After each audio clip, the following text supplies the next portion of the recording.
Di dalam organisasi kita, tentunya tidak bisa kita akan berhadapan dengan berbagai tipe karyawan ya, bentuknya, karakternya, gitu ya, tingkah lakunya dan sebagainya. Dan itu tidak bisa tidak kita harus hadapi. Sebelum kita mulai, gimana kita ngopi dulu ya. Mantap ini, tapi kopinya apa nih ya?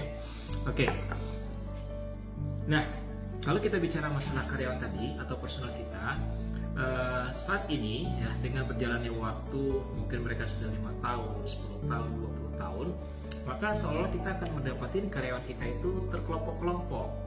Dan berdasarkan pengalaman yang kita lihat bahwa karyawan kita itu seolah-olah terkelompok menjadi 3 kelompok besar ya. Dan ini bisa terjadi kenapa? Pertama, bisa saja karena latar belakang pendidikan. Mungkin ada saja member kita yang mohon maaf masih tamatan kemarinnya masuk ya, tamatan SMA, mungkin juga ada D3 ya, mungkin ada D4, ada S1, S2 dan seterusnya, kira-kira seperti itu. Ini latar belakang pendidikan juga kadang mempengaruhi bagaimana nanti setelah 5, 10 tahun, 20 tahun mereka bekerja di bawah kepemimpinan kita. Nah, yang kedua ya, karena sudah lama bekerja tersebut ya, sehingga nanti terkadang mereka mempunyai tingkat emosi dan sebagainya itu agak sedikit berubah dalam perjalanan waktunya. Mungkin sudah ada yang masuk usia yang sebentar lagi akan pensiun ya, atau sudah pada usia yang mendekati lolita yaitu ya, lolos 50 tahun misalnya kayak gitu. Atau juga faktor sosial dan tentunya dan banyak lagi lah hal lain yang mempengaruhi daripada bagaimana perubahan daripada karakter daripada personal kita tersebut.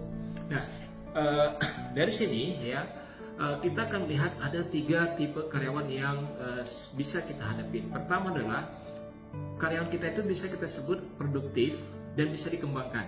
Dan tentunya karyawan inilah orang yang sangat disukai sekali oleh organisasi. Kenapa?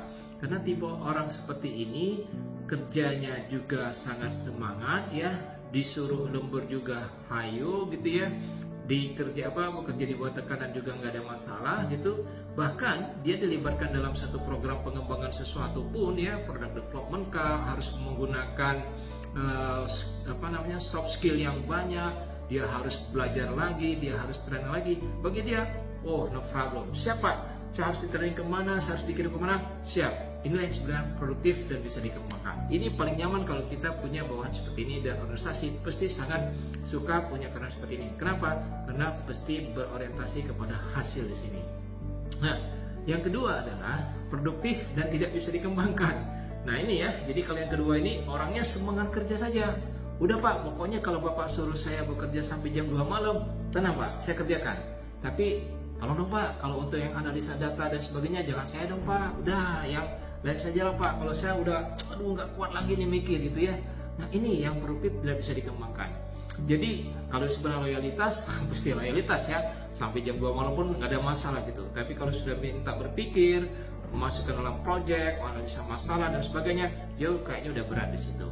Nah yang ketiga adalah waste ya, WASTE ini ya. Ini sudah karakter orang seperti ini suka dipresetkan begini. Orang-orang dengan karakter seperti Waste ini adalah orang yang biasa meeting. Meetingnya dalam tanda petik. Artinya apa? Mohon maaf ya, pas ketemu di kamar kecil, lagi pipis berdua, langsung diskusi. Tahu nggak ceritanya Bapak itu lagi ada gini. Itu tuh Waste itu. Ya, menggosipin atasan gitu ya. Pokoknya ketemu di gang, berpas-pasan kayak gitu, gosip. Wah, Bapak itu gini-gini, oh orang itu kayak gini-gini. Ini Waste gitu. Nah, dengan karakter karyawan kita seperti ini, kita akan bisa mengenalin tuh, oh ternyata di perusahaan saya ini lebih banyak nomor 1 produktif atau bisa dikembangkan, nomor 2 produktif tidak bisa dikembangkan, dan nomor 3 itu waste. Dan nomor 3 ini tidak boleh lebih dari 3%. Itu kalau dari 10 orang itu, maka dari 100 orang maka hanya boleh 3 ya. Kalau seandainya lebih dari 3, maka dia akan bisa mempengaruhi orang lain itu. Oke Bapak Ibu, jadi pastikan bahwa kita mengenal karyawan kita dengan baik, sehingga dari situ kita bisa men-treatment harus bagaimana menghadapi daripada teman-teman kita tersebut. Ya, oke, terima kasih. Selamat memastikan bahwa member kita itu bisa kita kembangkan dan membuat dia menjadi lebih produktif lagi.